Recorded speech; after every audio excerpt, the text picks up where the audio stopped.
finalmente, después de pensarlo mucho, después de demorar una semana exactamente, de que había salido a anticiparlo en una entrevista en C5N con el gato silvestre Martín Guzmán, el gobierno lanzó una medida para intentar compensar la desigualdad que generó la salida de la pandemia. Ojo a esto, no la pandemia, la salida de la pandemia. La desigualdad que viene a compensar el bono para monotributistas, para informales, para empleadas de casas particulares que anunció ayer el gobierno, es una desigualdad que se produjo el año pasado con el crecimiento récord de la economía, donde, ganaron aquellos 4 vivos que decía Cristina antes, en diciembre de 2020, podían llegar a quedarse con la recuperación en caso de que no tuviera en cuenta a quienes beneficiaba y a quienes no. Yo les voy a decir primero lo que pienso. La medida ya la sabe todo el mundo. Es un bono de 18.000 pesos. 2 pagos se va a hacer. Va a ser un primer pago en mayo, otro en junio. Para monotributistas categorías A y B, para trabajadores informales, que todavía no está claro cómo se van a filtrar, porque claro, se tienen que anotar como con el IFE, pero después hay que ver cómo hace el Estado para decir a vos sí, a vos no. Yo supongo, por el número que lanzaron a rodar desde el gobierno, 13 millones de beneficiarios, yo supongo que van a incluir a todos, o sea, va a ser IFE más los jubilados hasta 2 jubilaciones mínimas. En el caso de los jubilados, el bono va a ser de 12.000 pesos, o sea, 2 cuotas de 6.000. ¿Qué opino yo? Yo opino que está buenísimo. Yo, así como todo feriado, considero que está buenísimo porque es un aumento salarial y porque estamos en un momento en el cual los salarios están bajísimos.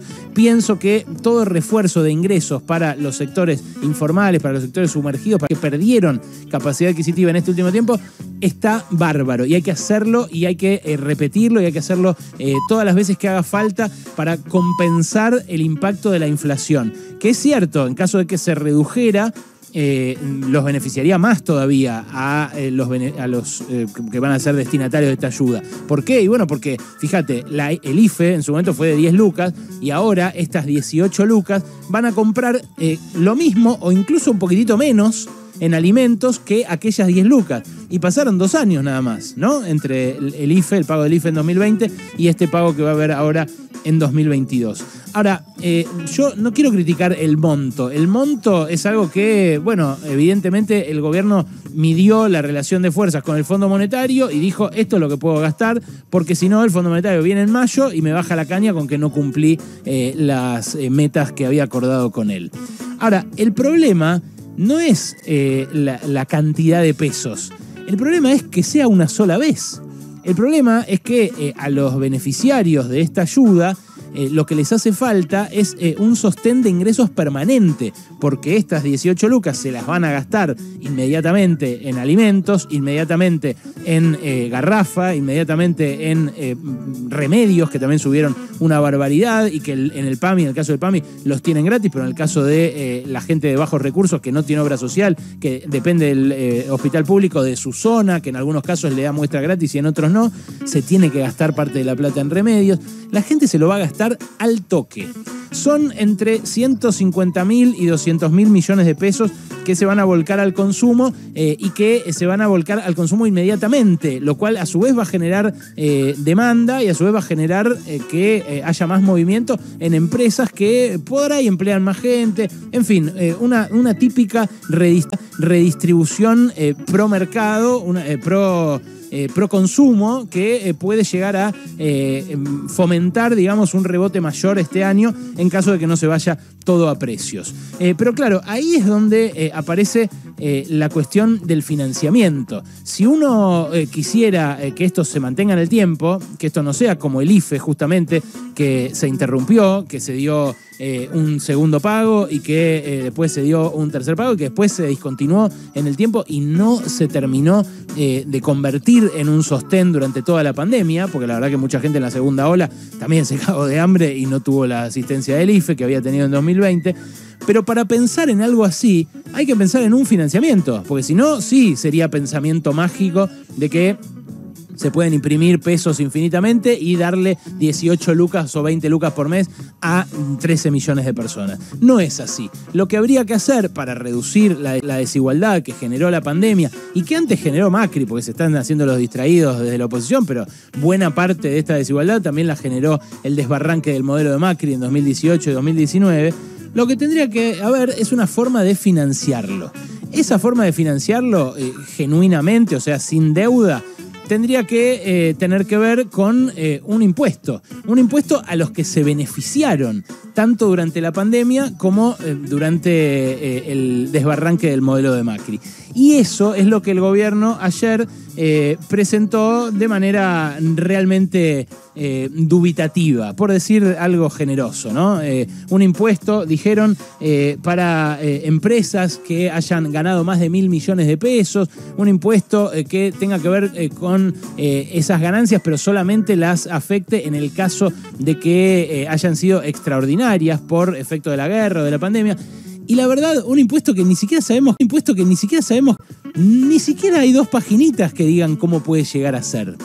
No hubo ninguna precisión respecto de ese financiamiento y a pesar de que no hubo ninguna precisión respecto del financiamiento, la oposición ya salió a rechazarlo. Ayer nosotros entrevistamos a Gerardo Milman y mucha gente durante la tarde lo comentó porque, claro, fue muy extremo. Gerardo Milman dijo, no conocemos el proyecto de impuesto a la renta inesperada, pero es inconstitucional. ¿Y cómo sabés que es inconstitucional si todavía no se conoce el proyecto? Bueno, saben que es inconstitucional porque saben que los jueces van a declararlo inconstitucional y porque saben que la relación de fuerzas política hace que de ninguna manera vaya a pasar ni siquiera ese impuesto por el Congreso. Pero claro, eso es hipócrita porque la oposición se la pasa diciendo que quiere equilibrio fiscal, que no quiere déficit. Pero claro, el equilibrio fiscal se puede lograr de 2 maneras. Recortando gastos, no dando por esta ayuda a la gente que perdió frente a la inflación en estos últimos meses y estos últimos años, o también se puede lograr el déficit fiscal aumentando los recursos, recaudando de quienes generaron justamente esa renta extraordinaria. Ayer lo dijo muy nítidamente José Luis Espert, dijo, nos revientan a impuestos. Y fíjate vos, qué interesante.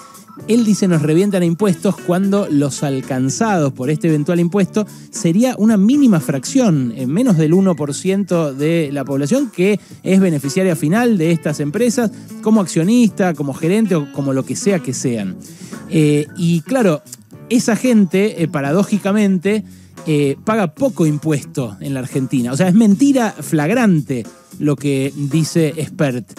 A los que recargan con impuestos es al resto, para no cobrarle impuestos a esos ricos y mega magnates y multimillonarios a los cuales Espert defiende.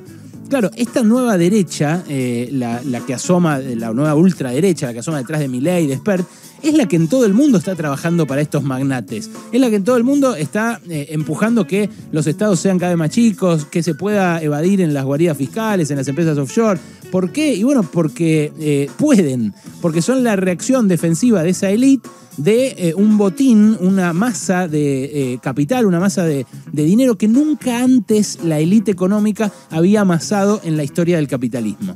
Entonces, los ricos pagan poco en Argentina, pagan poco en el mundo, pero quieren pagar menos todavía. Y para eso trabajan los Espert y los Milei.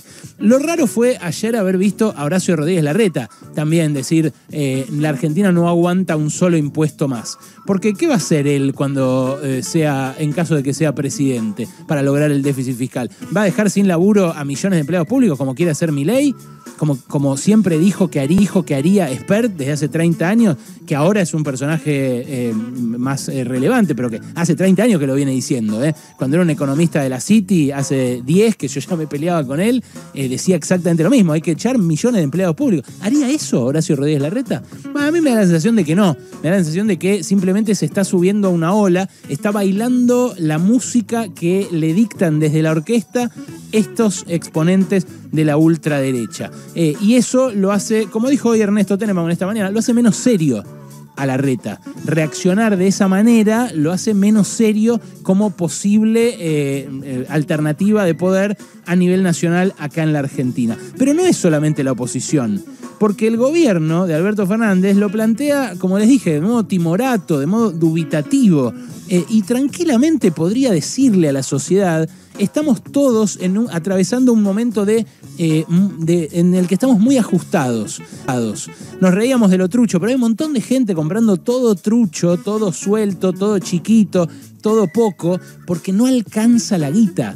Entonces, tranquilamente, el gobierno podría aparecer condicionando una cosa a la otra. Decir, hago un ingreso universal, le ayudo a esa parte de la población a llegar a fin de mes con 18 o 20 lucas por mes o 10 lucas o lo que sea, pero refuerzo los ingresos de las capas más bajas de la sociedad, a la vez que refuerzo los impuestos al 1% más rico de la sociedad o al 0,5% más rico de la sociedad para financiar, al menos temporariamente, al menos mientras dure esta crisis, al menos mientras dure la guerra, un ingreso universal, pero que no sea una sola vez como esto, que sea de acá sostenido en el tiempo. Porque si no, esto del bono está buenísimo. Repito, yo estoy a favor, me parece bien el anuncio de ayer, pero mucha gente lo va a mirar, se lo va a gastar y va a decir: loco, estos fueron 3 empanadas. Pasaron cosas.